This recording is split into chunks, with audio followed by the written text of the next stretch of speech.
Magandang gabi po sa ating lahat. Ako po si Bernard Gumban. Dating Philippine Marines. Na-enlist noong October 28, 2004. Umalis sa serbisyo noong January 19, 2009. Honorably discharged from military service. Pumasok po ako kay Kong Saldi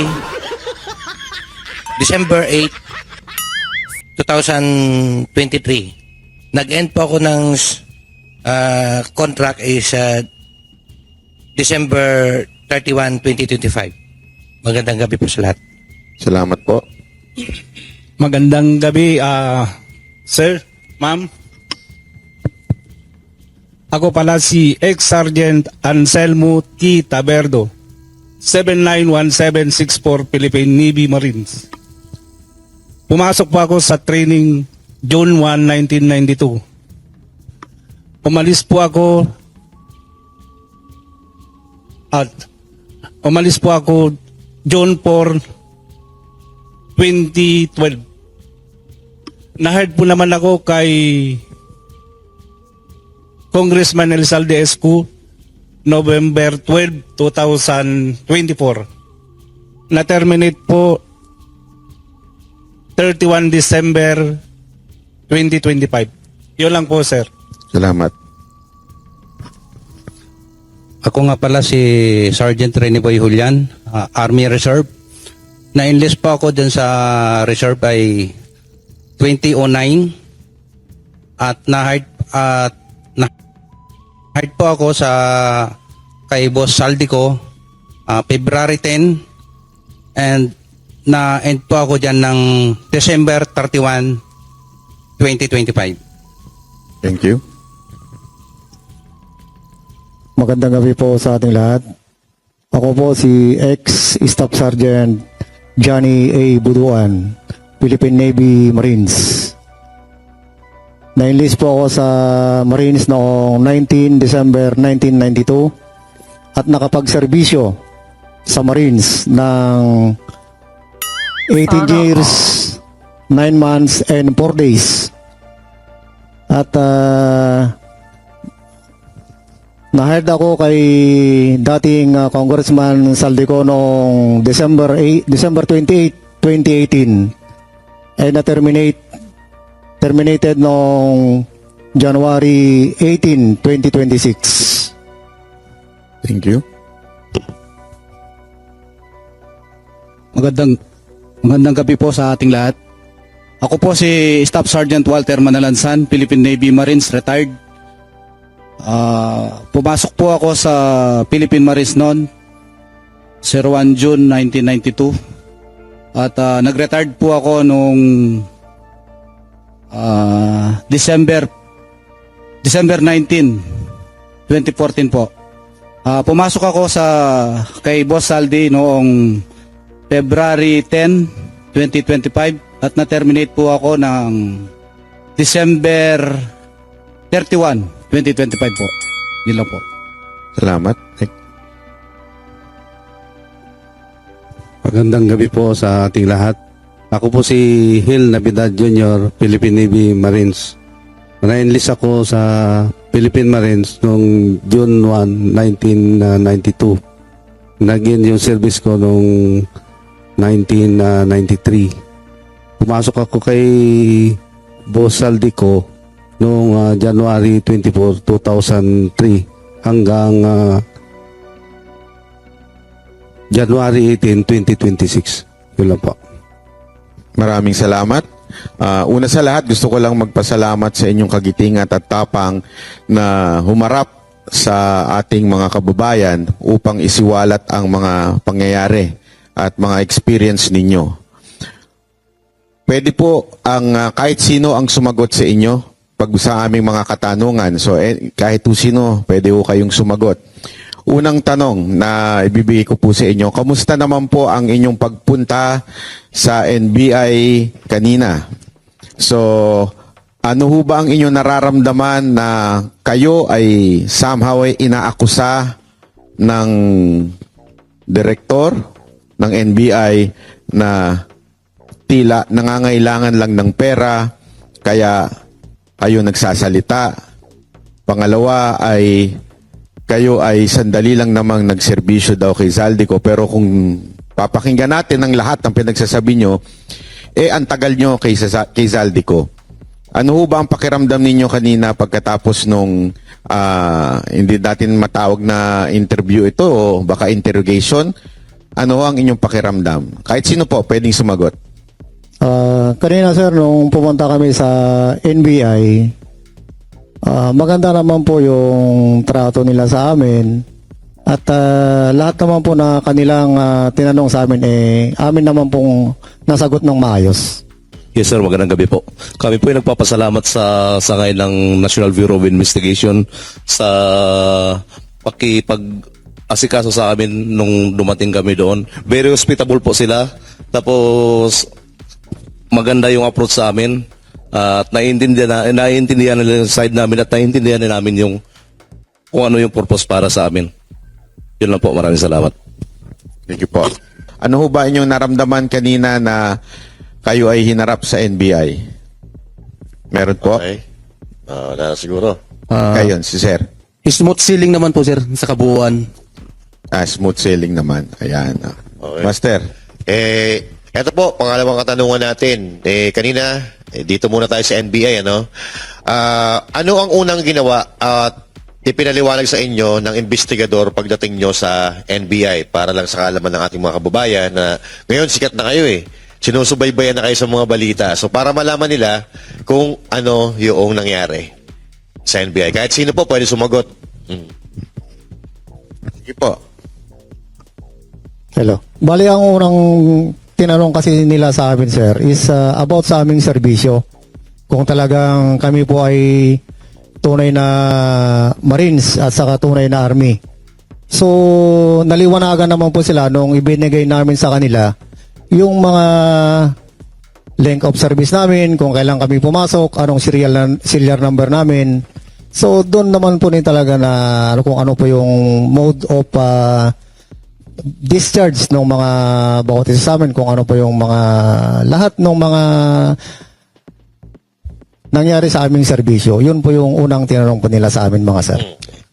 Kung ano yung pangunahing tanong, ano ba yung tinanong sa inyo at ano yung ibinato sa inyo ng mga investigador? Wala pa naman yan sa korte, so maaari nyo pang sabihin yan. Saka tinanong po nila, sir, kung ano po yung mga participation po ng bawat isa po sa amin regarding po sa mga itong tinatawag natin na mga basura na yun ang mga tungkol sa mga mali-malitang pera po. Yun po yung mga tinanong po nila sa amin, sir.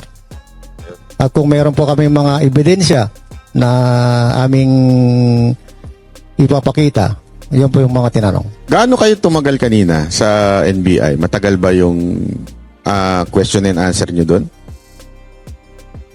Almost kanina, sir, 3 to 4 hours. 3 to 4 hours. Yes, sir. Uy, salamat Nagbigay pa rin kayo ng panahon sa amin para matanong. Coach. Una, bago ko kayo tanungin, in behalf sa mga Filipinos, no, hirong-hiro po ang dating sa inyo. At alam ko, napakahirap ng ginagawa nyo, lalo-lalo na yung may mga asawa at may mga anak. Kaya, sir, saludo sa inyong lahat dahil mahirap po itong ginagawa ninyo, itong sinisiwalat ninyo ay mabibigat na tao, no? Pero ito ang aking tanong, may mga dokumento o ebidensya ba kayong ipinakita o ipinasa sa NBI kanina? And bigyan ko na rin ng follow-up question, kasi merong sinasabi itong si Director Matibag na meron daw 8 sa inyo na hindi naman nagtrabaho kay Zaldico or under doon sa ibang handler. Meron po ba dito? Sino dito yung 8 o meron po ba o wala? Linawin nga natin. Sige po. Sir, wala. Yung sinasabi po ni NBI Director na yung 8 po na hindi po nagtrabaho kay Boss Saldi, hindi po yung totoo, sir. Lahat po kami, sir, nagtrabaho kay Boss Saldi ko. Saan kaya niya nakuha yung chismis na yun? Di lang namin alam po, sir, kung saan po nanggagaling yung mga... Paano ba kayo napasok bilang security ni Zaldico? Meron bang particular na tao na kumontak sa inyo o si Saldico mismo tumawag sa inyo o ni-refer lang kayo ng bawat isa? Kunwari, may kaibigan kayo o may isang tao kayong parang handler? Sige po. Unang-una po sir, nag-hire po si Boss Saldi ng Marines. So first siya nag-hire sa amin PA Marines. So lahat ng proseso ginawa po namin pag-apply. So sa totoo lang po sir, ako po yung unang Marines kay Boss Saldi. Bago dumami itong mga Marines. So 9 years po ako kay Boss Saldi ko sa kumpanya. So sabi niya sa akin, yung namatay si former Congressman Matucabe, sabi niya sa akin, Sam, I need 7 Marines right now in 1 week. Can you produce? Sabi ko, yes sir. So, wala pang 1 week sir. Nakaproduce po ako ng 7 Marines. So yung ganun po yung nangyari. Tapos tuloy-tuloy na po yung pag-hire namin at saka bawat isa sa amin sir magkakakilala kami. May mga classmate kami dito sa training, sa Marines. So yun pong hina-hire namin po sila para siyempre ayaw kasi ni boss na hindi kilala ni boss. So automatic na-hire po sila. Dumadaan po naman sa proseso. Okay. Yun lang po sir. May ano ba kayo, sir? Meron kayong idea bakit Marines ang kinukuha kadalasan? Ang kuan kasi sir, ang story po kasi niyan, yung si ano po sir, mga tulpo, Marines po kasi yung mga security niya. So nag-usap po sila, sabi po, Boss Saldi, ano ba yung mga security mo?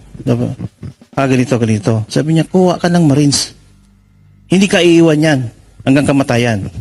Pero biniro niya, huwag mo lang gutumin. Yan. So ito, boss, wala nang question, no? Kasi may mga nagtatanong may mga nagtataka, hindi, sinisiraan lang yan si Martin Romualdez, hindi naman niya nagtrabaho kay Saldico. So, ngayon, i-close na natin yung diskusyon na yon na hindi kayo nagtrabaho kay Saldico. Dahil lahat po kayo dito ay nagtrabaho pala kay Saldico. Okay. May katibayan po kami sir na may mga company ID po kami. Ayun. Maganda May yan. mga picture ba kayo, sir, with Saldico? Meron po sir, meron. Talaga. Tapos, regarding sa NBI pa rin, kasi kanina, pagalis nyo ata doon sa NBI, na-interview itong bagong director ng NBI, tinawag nga niyang deadlock itong pagkikita ninyo. So, ibig sabihin, parang nagkaroon ata ng diskusyon sa magkabilang panig. Kaya, hindi natuloy yung pag-uusap. At isa pa sa inireklamo niya ay hindi raw kayo pumayag noong one-on-one nakakausapin. Ano po ang masasabi niyo doon? Sir, ganito ka sir. Nung pumunta kami sir sa himpilan ng National Bureau of Investigation is nag-iisa lang po yung aming abogado. So may karapatan po kaming magkaroon ng abogado bawat isa. So hindi naman kayang i-sustain ng isang abogado lang po yung bawat isa sir sa amin. Kaya hindi kami pumayag talaga sir na hiwa-hiwalay sir. Yun, maliwanag. Anong masasabi nyo dun sa parang akusasyon na dahil sa economic problem daw ninyo, ibig sabihin nangangailangan lang daw kayo, kaya kayo nag-iingay at nagsasalita. Ano masasabi nyo? Hindi ba kayo nasasaktan dun? Sir, sa amin sir bilang mahirap na mamamayan ng Pilipinas, kahit ganito lang po yung aming estado ng aming buhay. At since nung umalis kami sa serbisyo hanggang nagtrabaho kami kay Boss Saldi, meron naman po kaming kaunting naipon. Although na natanggal kami, pero yung naipon namin na yun, sir, yun po yung ginagamit namin hanggang ngayon, sir, na ikinabubuhay ng aming pamilya. So, yung mga nag-aakusa, sir, sa amin na lumantad kami dahil lang sa kahirapan po, sir, hindi po magandang akusasyon sa amin, sir, yan na ginagawa nila, sir, sa amin. Yung iba po, may gustong idagdag doon? Yes, sir. Nagtataka nga po ako bakit nasabi niya yun eh. Kasi dito sa amin may mga retired po, pensyonado po kami. So buwan-buwan po meron po kaming natatanggap na dahil nagserbisyo kami. Optional retirement po kami. 4 yata kami dito. Tapos meron naman po kaming konting negosyo na nasusustain naman namin yung pangangailangan ng mga pamilya namin. Kaya dapat hindi niya po dapat sabihin yun kasi nandito po kami ngayon para sa bayan ito eh. Masyado ng talamak yung ginagawa nilang pagnanakaw dito sa pondo ng ating bayan. Kaya dapat matuldukan na to eh. Yan lang po. Meron pa po gustong magdagdag doon sa akusasyon sa inyo? Ayan, si Sir na... Sir, Magandang gabi po, sir. Sige. Mayroon pong mga senador na ayaw nilang humarap sa Senado. Kasi siguro natatakot sila na pagdating doon, baka masabi na, kasama ka pala, senador eh. Siya nabigyan. Yun lang po, sir. Si Sir. Sir, may dagdag ko na rin. Yung sinasabi ni Director NBI ay hindi naman ganun po yun. Ang totoo po ay nakapag-ipon na rin naman po kami sa tagal namin doon kay Boss Saldi. Tapos po, may separation pay din kaming natanggap. Yun. Kaya sapat po yun para sa amin. At hindi po kami nagpapabayad dahil lang dito sa kwan na ito. Lumabas kami talaga, bukal sa aming kalooban sa mga kasama ko. At nakausap din namin si attorney, Balikod. At yun po, na ilahad yung lahat ng mga katotohanan tungkol sa korupsyon dahil naawa po kami sa taong bayan. Apektado po lahat talaga. Saka po, yung PhilHealth po natin, sir, nakuha pa rin ng kawawa po yung mga may sakit na dapat ay para sa kanila yung PhilHealth na pakialaman pa po. Kaya doon po nagkuhan kami, usap-usap talaga na ilantad kung ano yung naging trabaho namin pagdating po doon sa basura. Kaya po nandito kami ngayon, sir. Yun lang po. Salamat. Yes, sir. Isa pa sir, dagdag. Lumabas po ako, para sa akin, lumabas po ako kasi pag hindi ko nilabas yung katotohanan, konsensya ko po habang buhay. Yung katotohanan na nalalaman ko. Yun lang po. Isa pang akusasyon sa inyo yung dishonorable discharge. Ilan po sa inyo ang nagkaroon ng dishonorable discharge? Makita ko nga po yung kamay. Maaari po bang magbigay sa inyo ang ilan kung ano yung dahilan at kayo ay na dishonorable discharge? Kasi yun ang isang inaakusa sa inyo na para tilang pinalalabas, yung iba pa, may sinabi pa nga, murder daw yung case. Hindi ko nga maintindihan kung murder, bakit nasa labas kayo? 'Di ba? So, paliwanag nyo na yung kung sino man yung gusto magsalita at magsabi kung bakit kayo na dishonorable discharge. Sige po, sir. Ako muna po. Yung dishonorable ko po, sir, sa Philippine Marines, nangyari po noon, nasa serbisyo po ako. Ngayon po, hindi ko po akalain na ganun yung mangyayari sa akin dahil yung case nung civilian ako wala naman po talaga akong partisipasyon doon. Tapos po, nakapag-clearance ako sa Marines, nakapag-enlist ako noong 16 November 2000, clear naman po ako. Hanggang nag-report na po ako sa Mindanao, doon po sa Zamboanga, din Tawi-Tawi, Hulo, ganun po. Then bumalik ako ng Manila dahil sa na-reassign ako ng 11 Batalyon. Doon po nalaman ko na meron po akong kaso na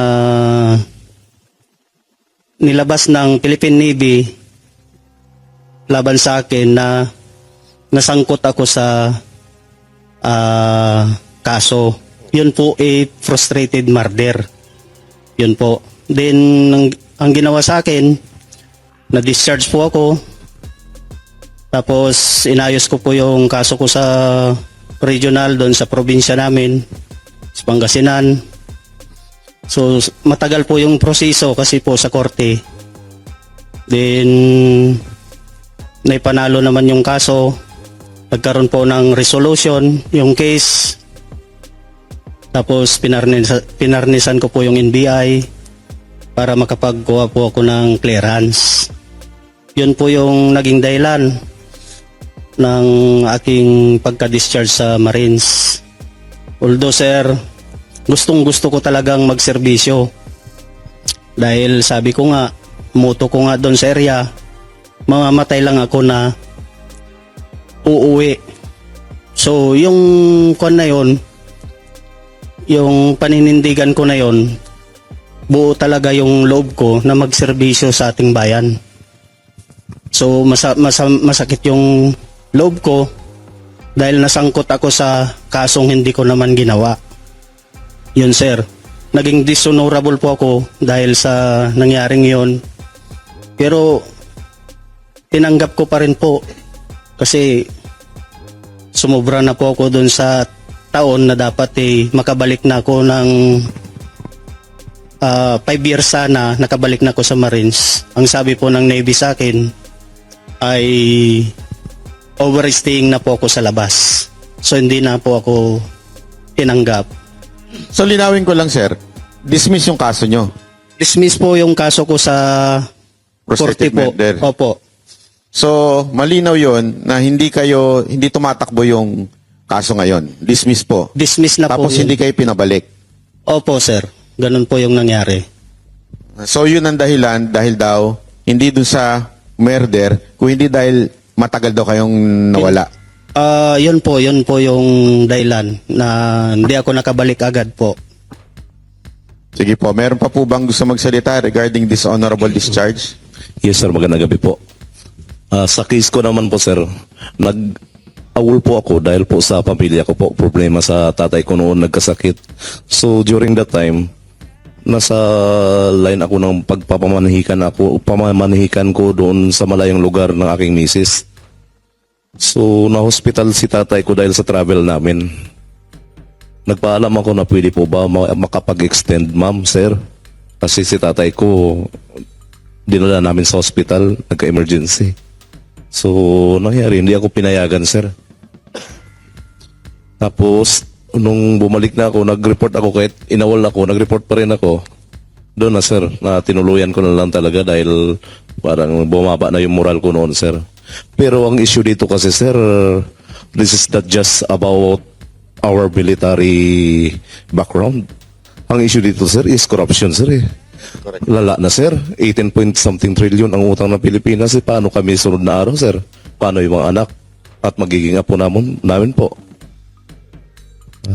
Kaya po, desisyon po kami na lumabas, hindi dahil sa binayaran kami. Kung sino man po nagpapakalat ng binayaran kami, hindi po yan totoo po. Kasi ito, konsensya na lang namin kung hindi namin sabihin ng totoo kung ano nalalaman namin dito sa korupsyon, hindi lang sa flood control, sa lahat ng korupsyon na nagaganap dito sa bansang Pilipinas po, sir. Maraming salamat. Meron pa po? Na gustong paliwanag? Sa akin sir, nangyari kasi sa akin sir, noong panahong doon sa area ko sir, tapos nabalitaan ko lang yung asawa ko may sakit sa puso. Tapos sir, kasi ang sabi kasi ng asawa ko sir, unang uwi ko dun, 1 year kasi kayo kung hindi nakauwi sir, dun ako sa solo na assign. Tapos sabi ng asawa ko sir, nung unang uwi ko, wag ka nang bumalik. Sabi ko, kailangan ko bumalik. Ngayon sir, nag-away-away kami dalawa, kasi ayaw niya talaga ako pabalikin. Tapos nun sir, nangyari, ngayon sir, pagbalik ko sa area sir, ngayon sir, nabalitaan ko yung anak ko at saka yung asawa ko may sakit. Na-confine sa ospital yung asawa ko, yung anak ko may ng leukemia. Tapos nung panahon na yun sir, operation pa yun sir sa Danag sir, sa Patikol. After nun, sir, mabuti, sir, may signal naman yung maliit na cellphone, sir. Nakapagtawag ako. Tapos nabalitaan ko lang na gano'n nangyari sa pamilya ko. Yun, sir, sabi ko, umiyak ako dun sa, umiyak ako dun sa barracks ko, sir, dun sa, nag-ano kami dun, sir, harboring. Umiyak ako dun, sir. Tapos sabi ng officer ko, sir, umuwi ka muna. Tapos nun, sir, ang ginawa nila, pinababa ako ng Sulu, ng bus, tapos pinapunta ako ng Zamboanga, in-advisean ako na, kung may pagkapirahan ka pa, withdrawin mo lahat, ipadala mo sa pamilya mo. Tapos doon, sir, nung panahon kasi noon, sir, nakapag-isip-isip na ako, sir, eh. Kasi mahirap pag bumalik ka, wala ka ng madat ng pamilya, anak mo. Mahirap no, sir, sa panig ko, sir. Mahirap yun, sir. Kaya nagdesisyon na ako na hindi nang bumalik, sir. Yun naman yung rason ko, sir. Salamat, sir. So, sa madaling salita, mas sinunod nyo muna yung commander-in-chief nyo bago yung tunay na commander-in-chief, di ba? Hindi, kasi importanteng maunawaan ng mga Pilipino na nagkaroon kayo ng dishonorable discharge, hindi dahil kayo ay hindi loyal o meron kayong ginawang kabastusan o kawalangyaan. Kung hindi, ito yung mga family emergency. Kaya kayo nagkaroon ng dishonorable dahil hindi lang nakapasok o nakabalik sa tamang oras. Tama po ba? Meron po ba dito na discharge dahil sinapak nyo yung boss nyo, sinaksak ninyo yung ayaw nyo sundin na boss? Wala naman, di ba? So, sige, coach. Ito, narinig ko yung sinabi ni Sir eh.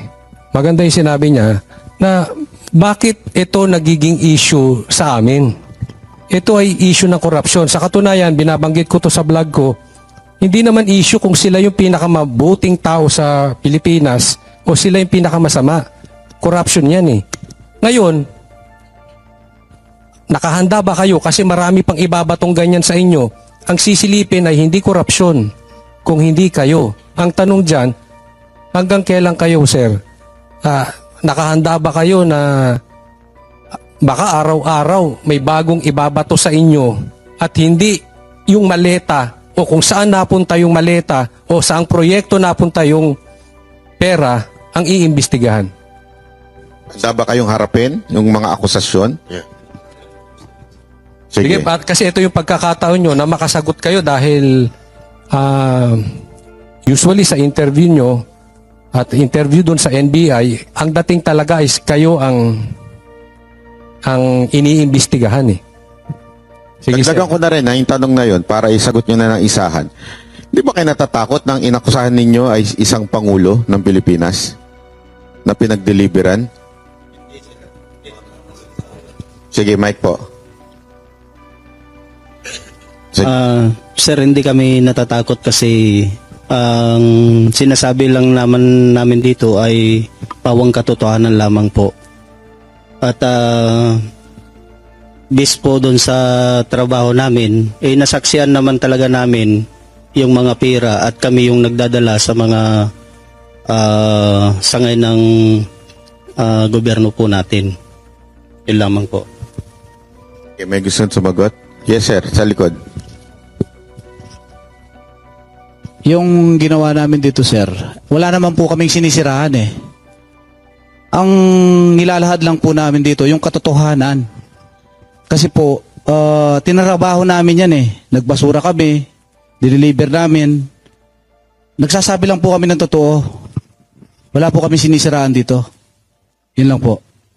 Tsaka yung sir yung napansin ko, yung pagbabayad daw sa kanila kaya sila lumabas. Walang sense eh. Kasi isipin mo, gobyerno na nakaupo, yung kakalabanin nila. Pwede sigurong bayaran sila para manahimik. Yun, pwede pa. Pero yung bayaran para lumabas at kalabanin yung gobyerno, parang mahirap eh. Imposible eh.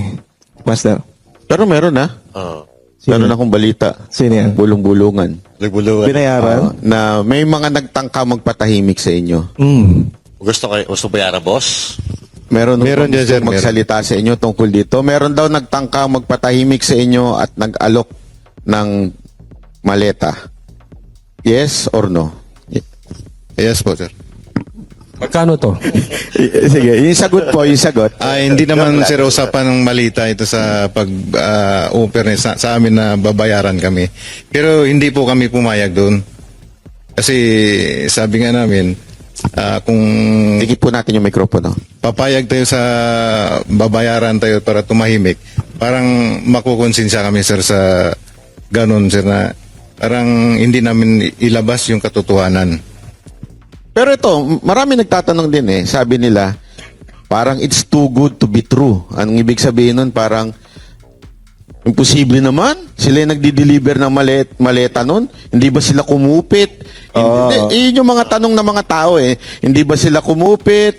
Hindi ba sila na-tempt na humingi doon sa pinag-deliveran nila? At tapos mananahimik na lang. Ano masasabi niyo sa mga tao nagsasabi ng ganun? Yes, sir. Sige, nasa likod. Sir, yung mga nagsasabi kasi ng mga ganyan kasi sir, mga, kumbaga sa ano sir, mga isip munamon sir eh. Pag sa yun ang paningin ko sir sa kanila sir ah. Kasi kung balik rin natin sila sir yung nandito sa kalagayan namin sir. Kaya nga nandito kami sir at para ilahad itong kalokohan ng mga ginagawa ng ating mga namumuno o yung mga pinanggagalingan sir ng mga ating mga ninakaw na pera na yan. Nandito kami sir para aming ilahad talaga sir yung mga nalalaman namin. Kaya yung mga naninira sir sa amin, normal lang naman yan sir na tanggap naman namin sir yung mga paninira sir, nila sa amin sir Hindi ko po alam kung nabalitaan nyo na ito eh.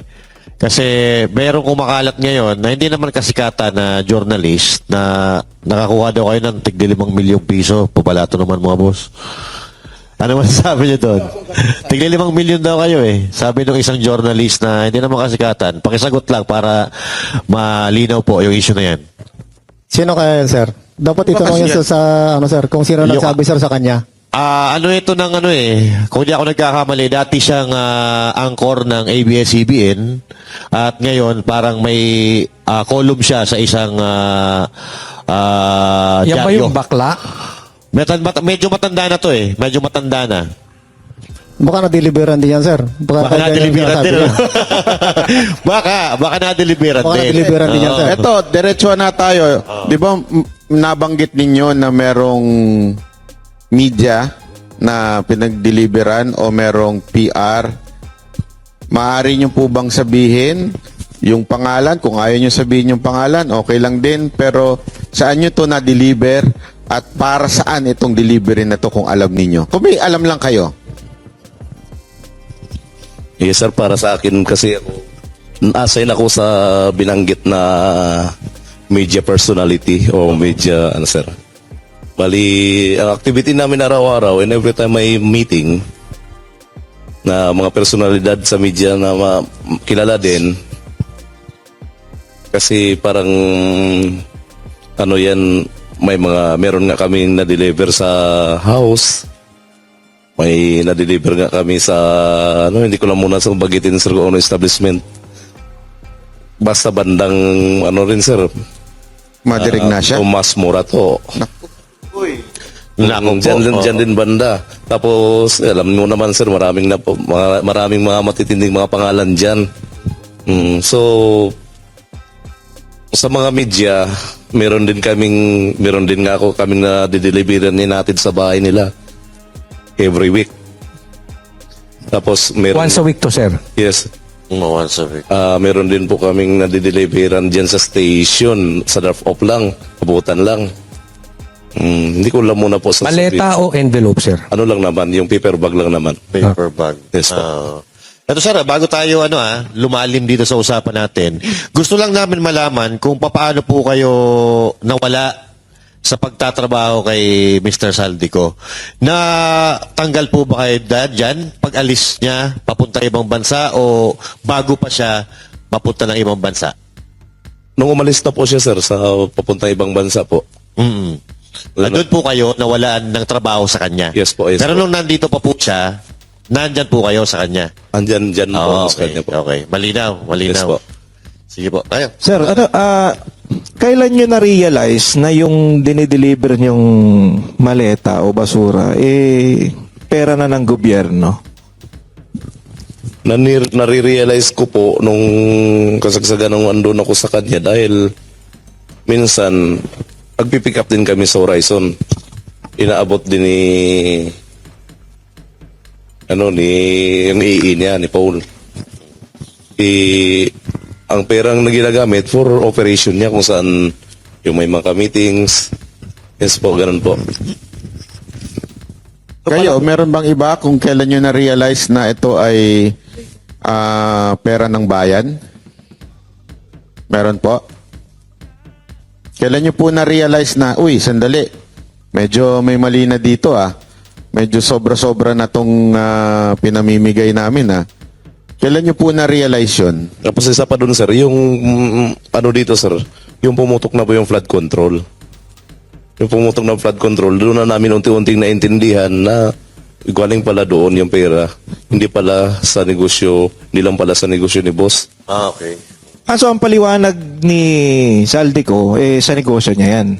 Ang pagkakalam po namin, sir, kasi negosyante nga si boss, sir. Yes po.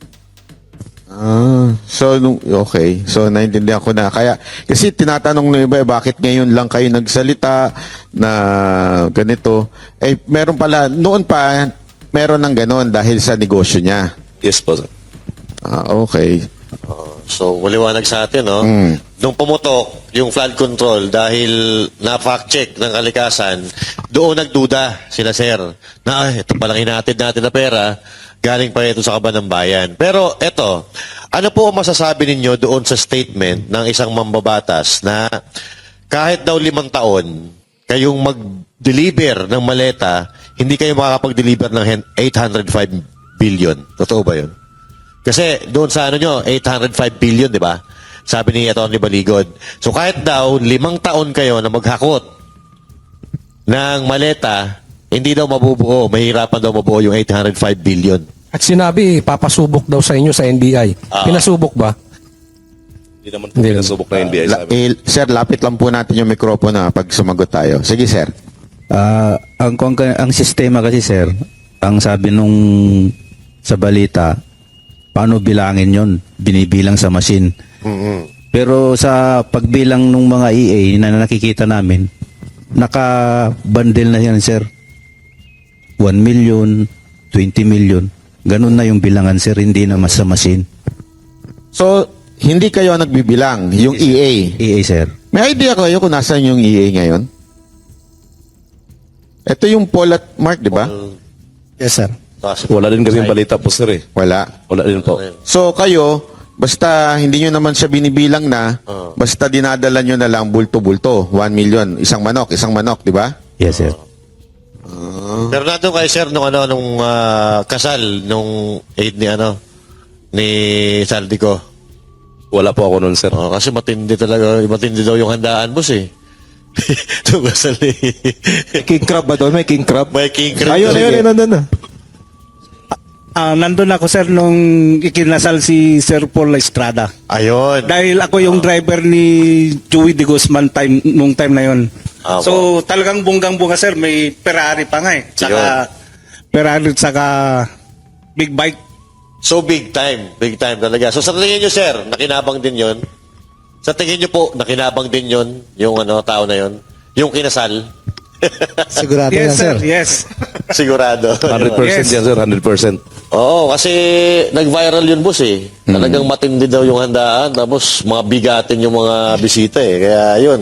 Yes, sir. Flood control. Kasama din ako doon nung kinasal si Paul Estrada. Nasaksihan ko talagang naka-ingrandi talaga. Kung sa trabaho niya siguro, sir, yung ingranding na hindi kakayanin. So, yun, tama din sinabi ni Tap.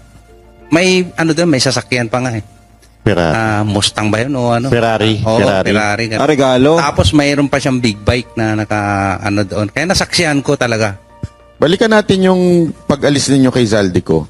Nagpaalam ba sa inyo si Saldico o sinabi ba sa inyo, hanggang dito na lang ang serbisyo nyo o basta na lang kayo iniwan sa ere? Bali, nung tinanggal kasi kami, sir, si Boss Saldi nasa ibang bansa po. So, bali, ang nagpa-terminate na lang, sir, sa amin is yung head ng HR at saka yung mga officer namin, sir. Sila so, yung, sir, sila na yung parang nag-facilitate. so ibig sabihin, nagpunta muna siya doon, employed pa kayo. Yes, sir. Tapos biglang nalaman nyo na lang through do sa HR na hindi na kayo, tinanggal na kayo. Yes, sir. Well, anong binigay na rason? Ayun nga, sir, na ang nakalagay doon sa namin, sir, is retrenchment, sir.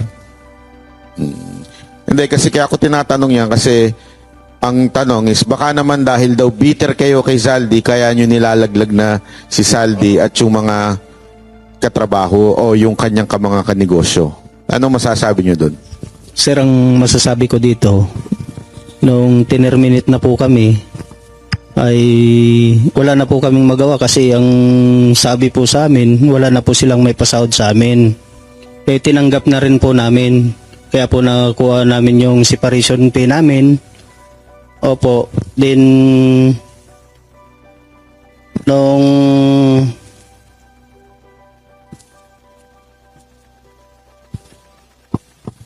kwan na, kalahati lang po yung binigay pala sa kwan namin, sir. Sa benefits na binigay po sa amin. Pero naging sapat pa rin yun sa amin kahit sa malit na halaga, malaki na yun sa amin. Kasi po, kailangan So hindi na buo ni namin. Saldi ko? Opo. Ito si Saldi ko, may Uy. pera pandemanda sa akin. Hindi mo lang binayaran ng buo ito mga ito. Ikaw talaga, oh. So may utang pa pala po sa inyo si Mr. Saldico. Oh, may panahon siya magbayad ng abogado laban sa akin, pero Tapos hindi ko sweldo, eh. Oo, pambira ka Saldi ko. Pero eto boss, regarding pa rin ito sa sa mga pera-pera na yan. Kasi media personalities, nasabi nyo kanina na merong nag-aatid kayo ng pera, especially si Sir. Sa mga government officials, pwede ba natin sabihin kung kanino kayo madalas na mag-deliver? At kung ito ay tuwing meeting lang ba o regular? Yan. Naka-schedule ba? O ito, sa araw na to, magdi-deliver tayo kay... Linggo-linggo. Oh, Ibig sabihin, linggo-linggo. Linggo-linggo. Magdi-deliver tayo kay Junel. Magdi-deliver tayo... So, ano ba ang format ninyo? Government official, O pag inutusan lang kayo, doon lang kayo nagdi-deliver? Ayan. Sige nga po, meron pong gusto Kahit sumagot. sino po. Simula nang umupo si boss ng chairman ng APRO, yung routine ng pagdi-deliver, yung regular, kay dating Speaker Romualdez. So, sa 42, umpisa yan 2022, September, sa 42 hanggang December 2023. Ngayon, hindi ko alam kung bakit nalipat. Nalipat siya sa 14 Nara Street, South Forbes. Doon na po yung sunod na imbakan. Yun pong regular na duty. Pag-deliver namin sa kay dating speaker. Speaker Romualdez. Meron pa pong iba? Na Yung regular, personalidad? doon muna tayo sa regular. At saka yung madalas yung pinagde-deliveran. Siguro sundutan ko na rin, Banat Bay. Kay Speaker, simula 2022, tama ba? Regular po ito. Ngayon, kay Presidente naman, Kailan nagsimula regular yan? ba to? Kailan nagsimula? Sino po ba dito nag-deliver sa Ilocos? Wala dito. Wala dito. Opo. Okay. Pero alam niyo po ba kung kailan din gaano kadalas ang pag-deliver doon at Kailan ilang nagsimula? beses at kailan nagsimula? Hindi po namin direct na nagde-deliver kay BBM. Kasi po ang alam namin, dun sa kay speaker, siya na po Okay. partida ni BBM. Yung sa Ilocos, Meron din dyan yung may participation yung ibang tropa. Pero wala po dito. wala dito. So, Tama po ba kasi kung tama yung aking pagkakaalala, ang sabi ninyo ay nag-deliver kayo sa Ilocos, may one time pa nga eh. Hindi ko alam kung one time o gaano kadalas na si Sandro pa ang tumanggap. Nandoon siya. Tama po ba? At meron ba kayong picture with Sandro? Yung nag-deliver po, meron sila.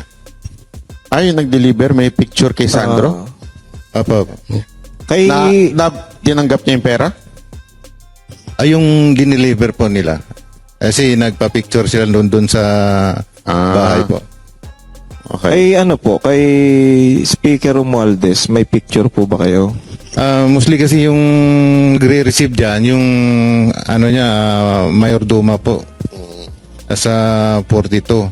O wala, may picture yung yung mga EA po.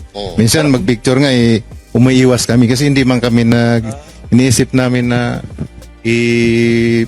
balang araw gawin namin ebidensya ito. Kasi sa amin po, trabaho lang. Ano po, nakikita nyo siya personal, si Romualdez? Wala po siya sa pag mag-deliver. Okay. Tundutan ko na rin yan. Sa dami-dami ng diniliberan nyo, sino yung nakikita nyo ng personal na politiko o government official? Yung talaga nakita ninyo?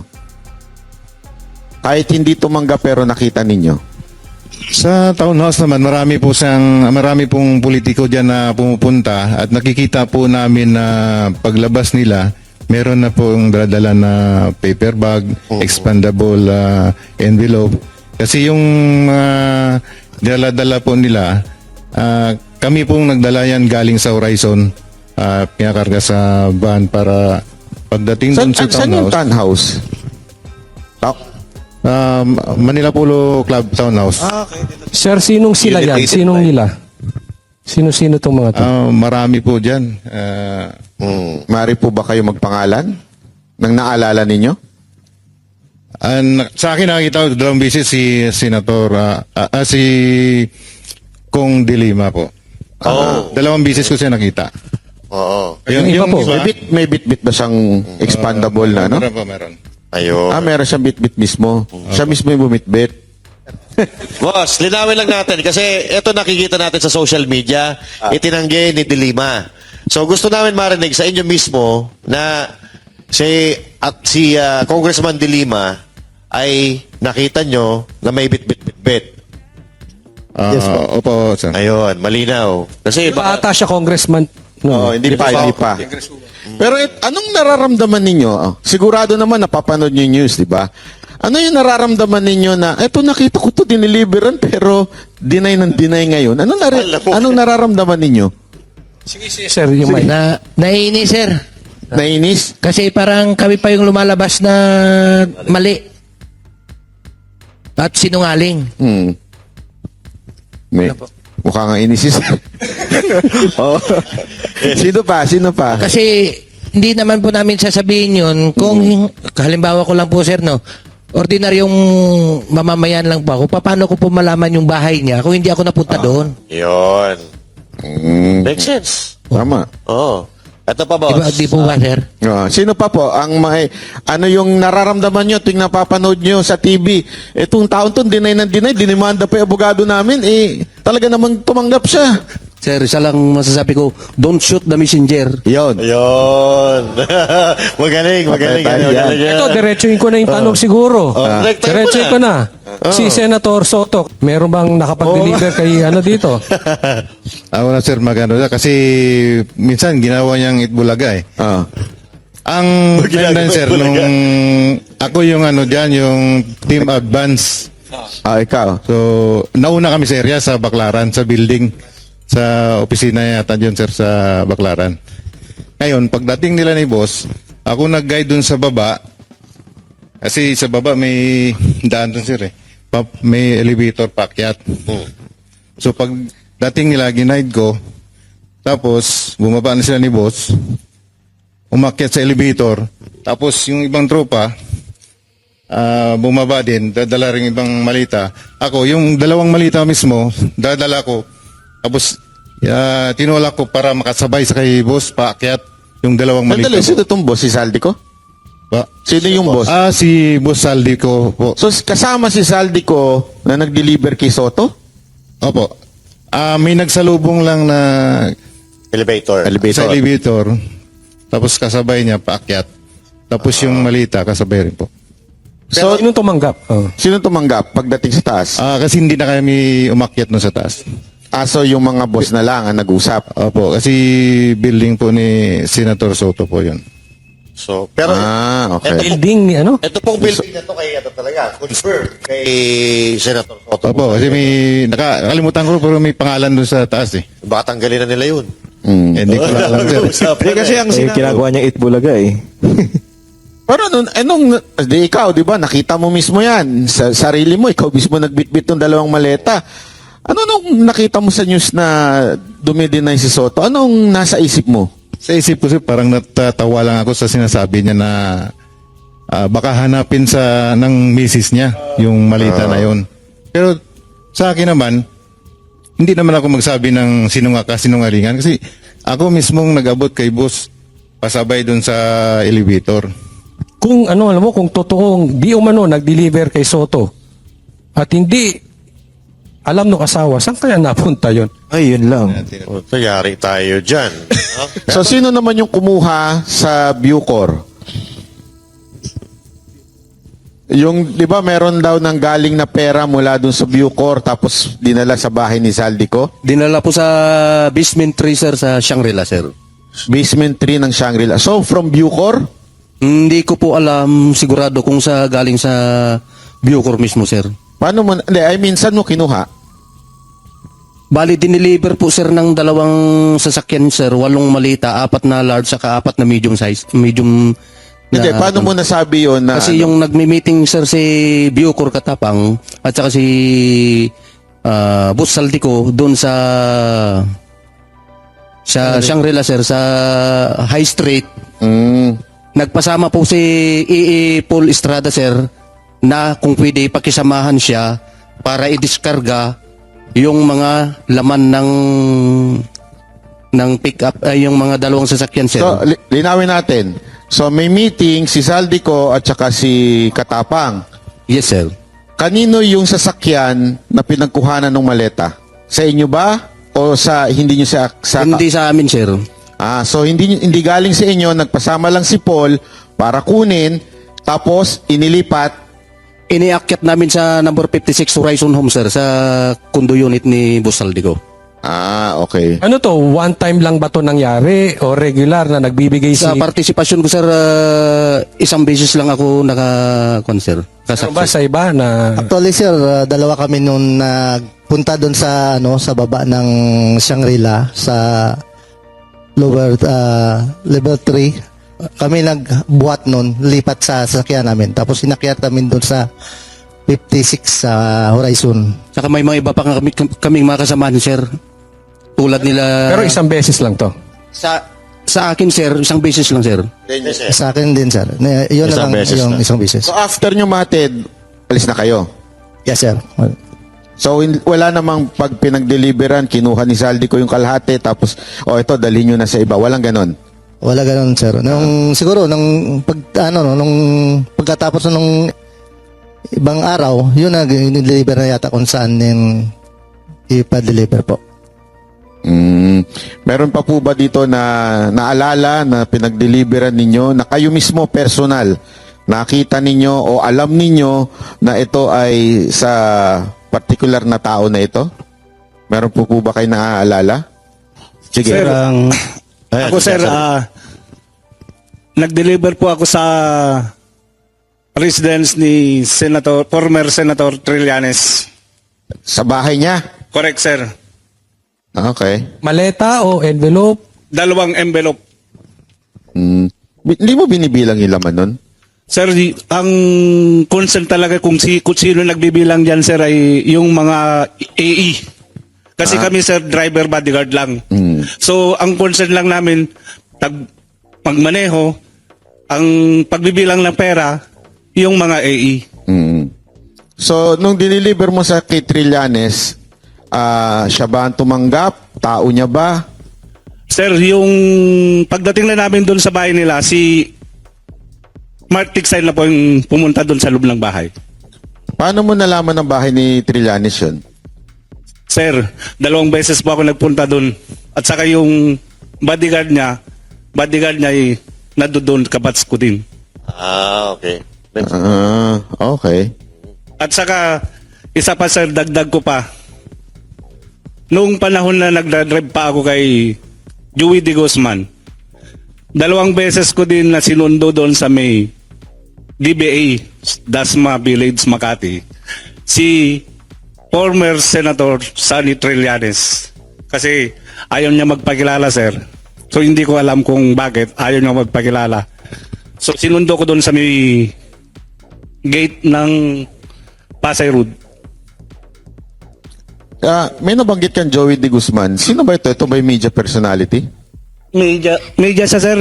Siya yung pinag-drive namin. Dalawa po kami dati. Nagkapalitan. Sige, Mike, sir.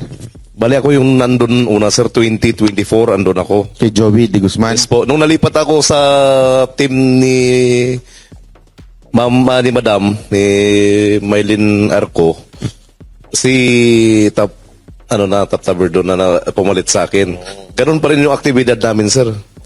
Activity ng saan ihatid yung pera. Pero, di ba, tama ba ako? Ito ba yung sa media? Ito si Joey De Guzman? Tama ba? Yes po, yes po.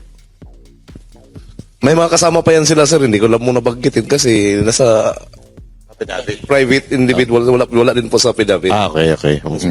Yun po ang reason bakit hindi namin sinama. Yung isang halimbawa lang yan, sir, si Joey De Guzman. Joey De Guzman po.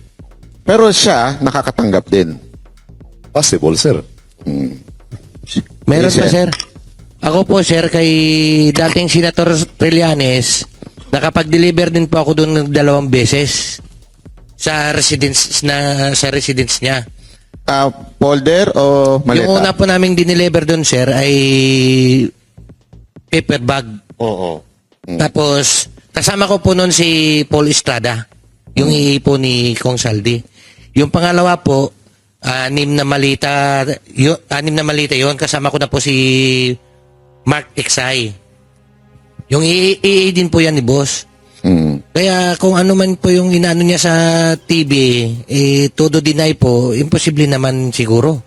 Anong nararamdaman nyo nung siyang unang-unang pumiyok at nagalit? Kaya nga at po, sir, dinimanda ang naiinis kami, lahat? sir, eh. Ha? Kaya nga po, sir, naiinis kami. Nagagalit ka rin po kasi totoo yung sinasabi mo, eh. Tapos, pinapasinungalingan niya. Si Sir. May kanina si Sir may gustong sabihin. Sige. Sir, experience ko rin po kay former Senator Trillanes. Itong 2025 po nagdala kami ni Mark Tiksay doon sa bahay niya dyan sa may Antipolo. Isang expandable paper bag po. So, regular din po pala itong pagdi-deliver kay Trillanes kasi si Sir 2 beses, si Sir 2 beses. O talagang matindi talaga kasi nungalingan. Sa tingin mo magkano yung isang ganun? Kubalto yun, no? Depende po, boss eh. Pagka medium, maabot ng mga Anong laman nun, sir, yung paper bag? Ano yan? 5 to 10 m. 5 to 10 5 to 10 talaga? At kalaki yung paper bag. Malaki, hindi yung maliit. Oo. Makapal sa paper bag dyan. Malaking paper bag. Ang sarap ng buhay ni Trillanes. Minsan nga, sir, napupunit pa eh. Minsan nga po napupunit pa. Sa paper Napupunit pa sa bigat. Aba, malupit pala talaga ito si Trillanes, ha? Sinungaling po talaga yan si Trillanes eh. Bakit po? Paano po hindi sinungaling? Kasama ko po sa Magdalo. Biro mo nung tinanong siya ni Ma'am Jessica Soho na bumaliktad daw ako. Nung time po na yun sa Oakwood, pinababa po kami ng junior officer niya. Marami po kami pinababa nun. Tapos sinabi niya po na bumaliktad daw kami. Nakulong po ako ng 2 taon. Nalagasan po ako ng 3 rangko na pinaghirapan ko pong spot promotion sa Mindanao yun. Kasi naniwala kami sa kanya. Naghirap po yung pamilya ko noon. Kaya wag niyang sabihin na bumaliktad ako. Napakasinungaling niya talaga. Totoo ba yung sinasabi ni Pierre Ardi na yung mga magdalo daw, pinitik yung mga kutsara tinidor dun sa hotel? Hindi po totoo yun. Actually, yung building na yun, walang nawala po yun. Kasi kami po mismo, pinaglaban namin yung corruption noon sa loob ng armed forces po noon. Kaya naniwala kami sa kanya noon. At actually, yung Magdalo po, buwag na po to eh. Halos wala na pong naniniwala sa kanya dahil sa kasinungalingan niya tsaka yung tumatanggap siya. Siya mismo ang gumawa ng ganyan. Ang pinaglaban namin is corruption. Anong pakiramdam mo nung siya ang unang-unang dumidinay kahit alam nyo may na-deliveran? Di ba, unang-una, nagdemanda ka? Siyempre, ano po ako nasasaktan ako bakit nagawa niya yon. Samantalang yung pinaglaban namin, corruption. Tapos ngayon, siya mismo ang gumagawa. Yun. Grabe, no? Matindi pala to si Trillanes. Matindi pala to si Ay, Trillanes. si Seth, di ba, may nasabi, nagsalita na ba si... Sige. May dagdag ko pa rin po sir doon sa pagde-deliver ko ng mali-malitang pera doon sa bahay ni Congresswoman Kimbo sa Quezon City po. Sa bahay niya mismo. Paleta rin po yan. Opo sir, mali-malita po. Siguro kwan talaga po yun, marami po. Hindi lang 10 o 30, mga 50 pa na malita kasi may coaster po siya doon na kulay itim. Punong-puno na po yun Nililipat na rin doon sa ibang sasakyan. Di kaya doon sa loob ng bahay niya. Saka may picture pa po na ebidensya kami. Sir, maalala ko rin, nag-deliver kami sa Guado. Pinasok yung mga malita doon sa bahay ni Kung Romualdez. Pero hindi na namin alam sir kung para kanino po yon dahil sila Mark Tiksay po at saka si Paul Estrada yung nagpasok talaga ng malita. Ang partisipasyon ko doon, tumulong po ako na nagbaba, then sila na po yung nagpasok ng mga mali-malita na yun. So ibig sabihin pala mga boss, ano lang, yung hanggang dun may limitasyon hanggang paghatid nyo lang. Tapos hindi nyo na alam kung ano nangyayari sa loob. Opo, sir. Okay. Balikan lang po natin yung regarding sa impeachment ni VP Sara Duterte kasi ito po ay bali-balita na may mga congressman na nakatanggap ng pera galing kay Romualdez or galing kay Saldico para i-impeach si VP Sara Duterte kapalit ng perma. May ano po ba kayo doon? May experience po kayo doon? Kahit sino po, pwede mong salita. Yung sa gano'n naman, sir, hindi, alam, kami nang nagde-deliver, nagdadala ng pera, pero yung nagdi-distribute, hindi na namin alam kung para kanino yan, sir. So, sa madaling salita, parang hindi nyo naman alam kung para saan yun. Kasi confidential yung ginagawa nila sa mga ganyan Si Mark at Paul na yan ang may alam ko dyan. Alam mo, napansin ko lang sa kanila pag sumasagot sila, kung ano lang yung alam nila. Hindi sila nagdadagdag bawas. Dapat ganoon talaga. Oo.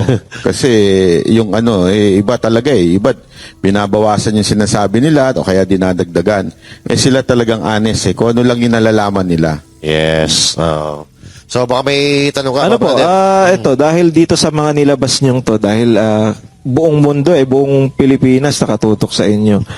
Meron na kayo natatanggap na banta o death threat sa inyo? May pwede po bang... Paano nyo ito nilalagpasan? Oo. Huwag yun sharing technique nyo pero paano yung ginagawa ninyo? May na ba sa inyo? May nagbe-message? May Nakatanggap pa ba kayo ng death threat? Yan. Yes, para sa akin sir, kanina po ng umaga po. Bali tumawag yung parents ko sa akin sa Mindanao na may naghahanap sa akin na 3 tao. Inaalam kung saan na daw ang pamilya ko ngayon. At kung kailan ba daw kami ako nang wala doon sa lugar na yon, sa bahay na kinalakihan ko. Sinabi ng I think barangay Kagawad doon na matagal na yun siyang wala dito. Nag-asawa sa malayong lugar tapos matagal lang hindi umuwi diyan sa lugar na yan.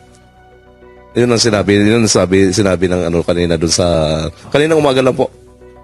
Yes, sino po yung may experience na naka-receive ng pagbabanta or death threat sa inyo?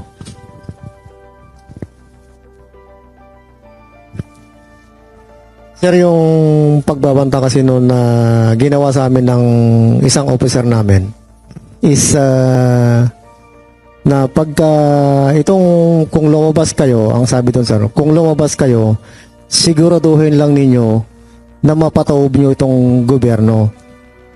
Pagka hindi nyo mapataob ito, may kalalagyan kayo. Yun ang sinabi mismo nila sir sa amin. So, Okay. So ito, may isa pang tanong meron ba kayong napag-deliver ang cabinet secretary o yung mga secretary ng mga department ng gobyerno? USEC. And, mga secretary or USEC? USEC, secretary. Aside from mga congressman. Meron po, sir. Sino? Si Yusik Bunuan po, sir. Si Secretary Bunuan. Yes, sir. Ng DPWH. Yes, sir. Yung umalis na, yung matanda. Yes, sir. Anong kaalaman mo doon? Bali ako po, sir, ay driver noon. Ang kasama ko po doon ay si Boss Mark Tiksay. Tsaka si Brian Lasaga. Ako po yung driver, bali si Brian Lasaga po yung yung security. So dahil driver, ano po yung namin, pag nagbababa kami ng Malita, tumutulong na rin po ako. Yan, ganyan. Yan, pag sakay po na, kasi ako po yung driver, hindi ko pa alam isisend sa akin yung location. Yan, yung location ng EA. Yan, ako na bahala mag-mapping papunta ron sa bahay. Sa bahay to ni Bunuan? Bahay ni Yusik Bunuan. Pag sakay po namin, tatanungin po namin yan si Boss Mark, kaninong bahay ba? Kay Yusik Bunuan yan, wag kamingay. Kay Secretary Bunuan? Yes, sir. Binigyan pa nga kami siya ng tagta 3,000 eh. Galante, Ano ba yung diniliver nyo? Paper bag, maleta? Paper bag o maleta? Malita po, sir. 8 malita po. Ha? 8 malita. 8 maleta, tas 3,000 binigay? At least meron. Yung iba walang binibigay eh. Iba ba? At least meron. Sino ba pinakagalante na Para daw po sa amin, sir. Ha? Para daw po sa amin. For the boys po baga. For the boys. Sino pang may experience ng galante sa kanila? Sino ang galante niya, pinag-deliveran ninyo? Ang nakatanggap pa ng aminin natin, di ba? Meron namang ganyan for the boys, tip, di ba? Kung baga, sir, para lang po yun sa amin na nag-deliver. Oo. Yun. At least honest si sir, di ba? Yes.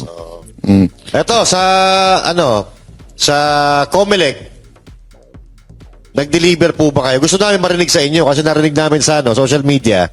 Gusto namin marinig sa inyo mismo. Ilang beses po ba kayo nag-deliver sa Comelec at kanino po i-deliver? Saan? Saan Comelec? Bali si chairman ng Comelec.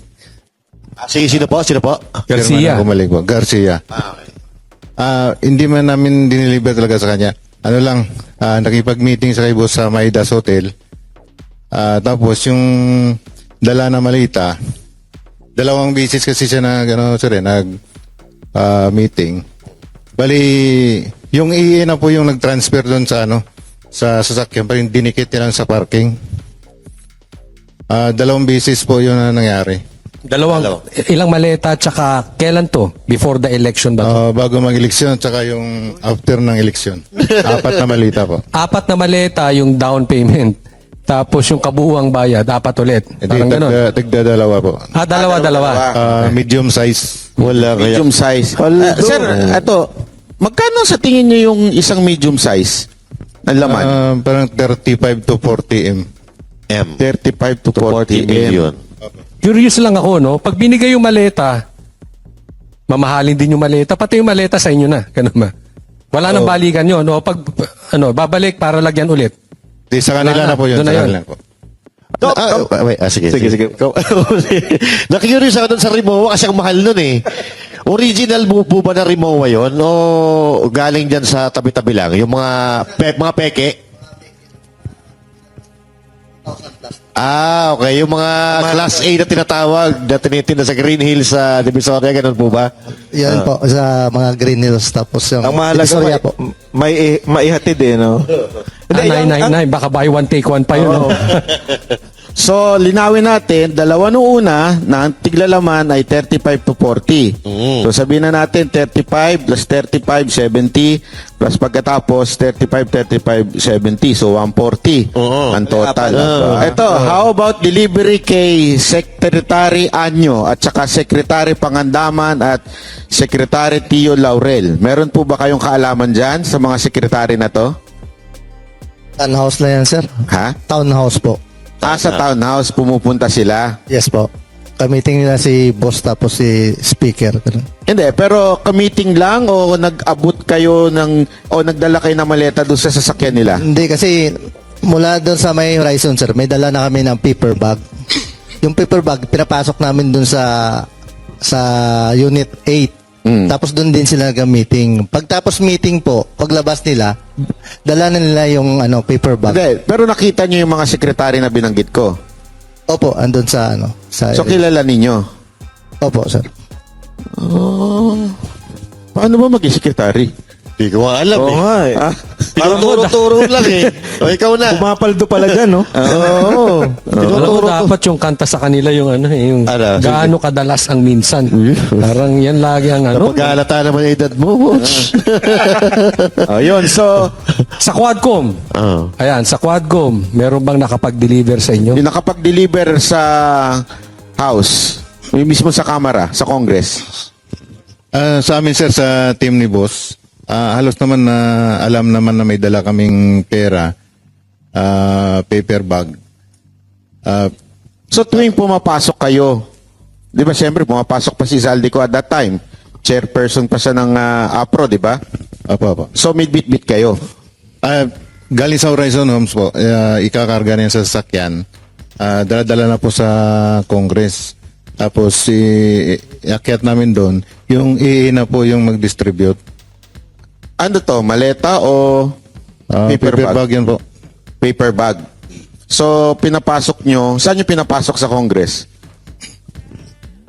Ay, pagka inaakyat doon sa opisina ni boss. Hindi, saan kayo dumadaan? Kasi Sa marami daanan helipad yun po, eh. helipad. Sa helipad, sir. Sa helipad. Yes, sir. Doon Tapos may CCTV doon. Meron, sir. Kasi ito yung VIP, di ba? Yung helipad. Ang dumadaan lang dyan si speaker eh. At saka yung mga friends niya. Yes, sir. Di ba? Tapos diretso yun. So, Pero minsan din sir, doon sa kabila sa 325, kasi dalawa yung opisina ni boss eh. Sa 325 din po. gaano kadalas yan?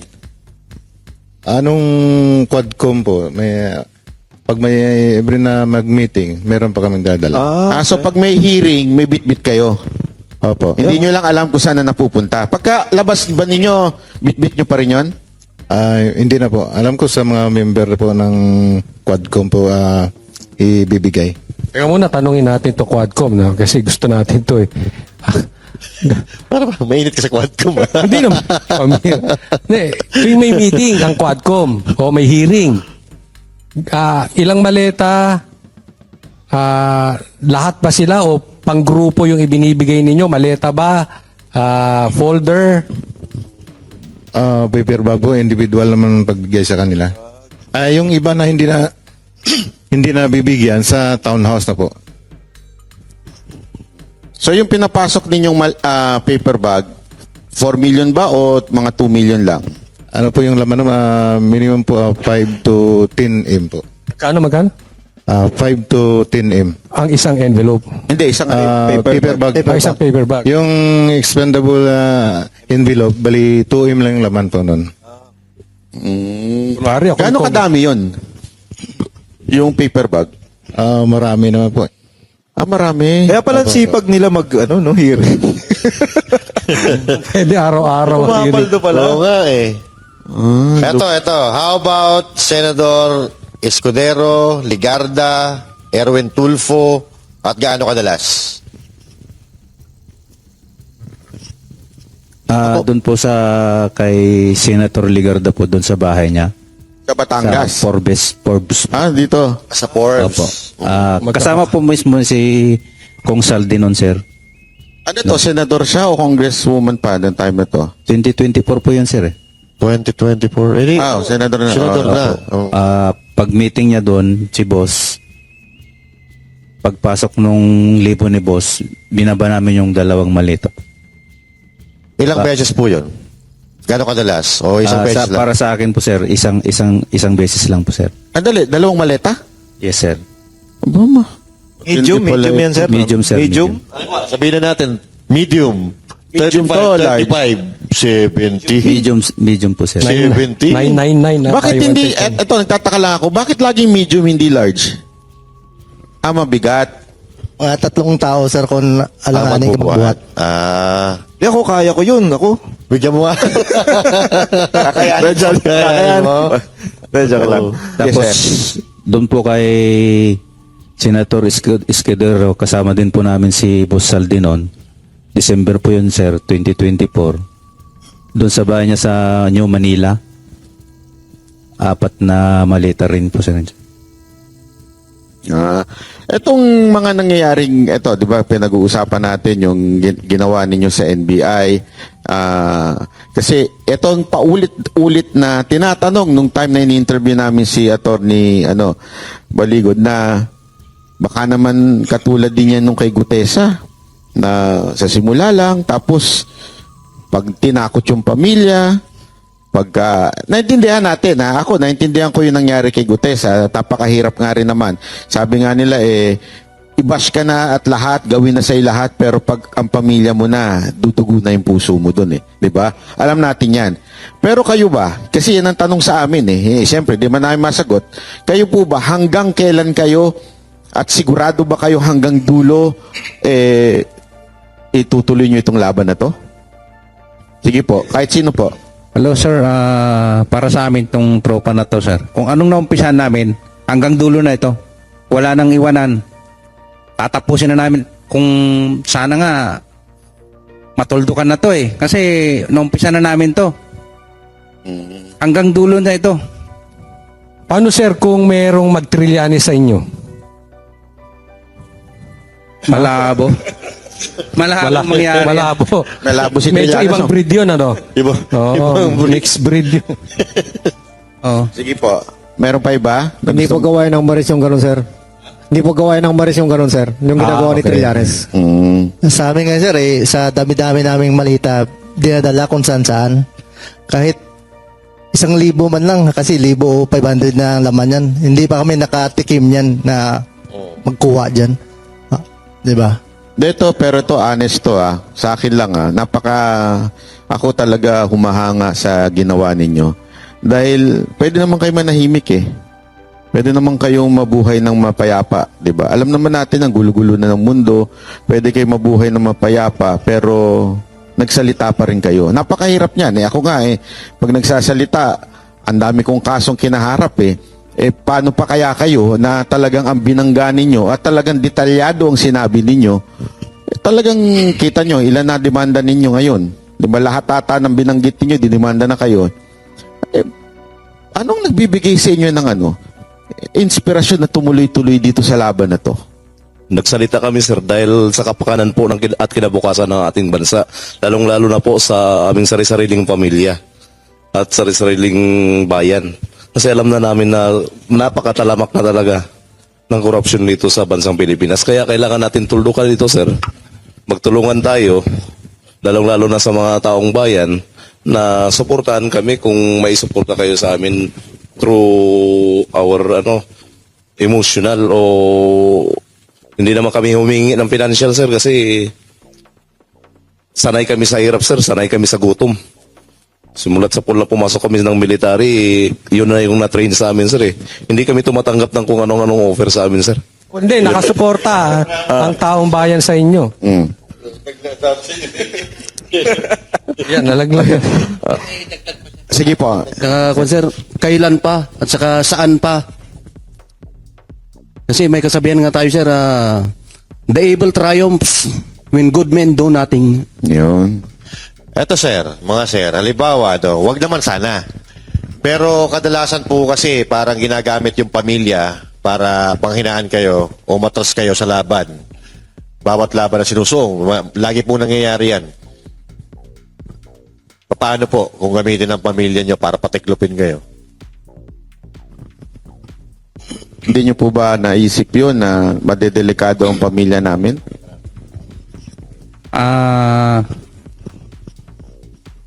Sige sir, kayo, ikaw, hindi ka pa nagsalita si sir, ngayon na. We are ready, sir. Ready. Sir, para sa akin, Thank you. itong nabuo namin to na pag-uusap noon, nag-ano na ako sa pamilya ko, kwininto ko na kung ano yung katotohanan para sa amin yung mga pagdi-deliver at kung ano yung nakikita namin at kung sino ang pinagdi-deliveran namin. Sabi ng pamilya ko, kung ano yung totoo, sabihin nyo. At andito lang kami, sabi ng pamilya ko. Kaya yung pamilya ko, sila yung nagpapalakas ng loob ko. Kaya sumama din ako dito at nabuo itong team namin na naumpisan namin. Kaya hanggang dulo na to para sa bansang Pilipinas. Good. Meron pa po. Sir,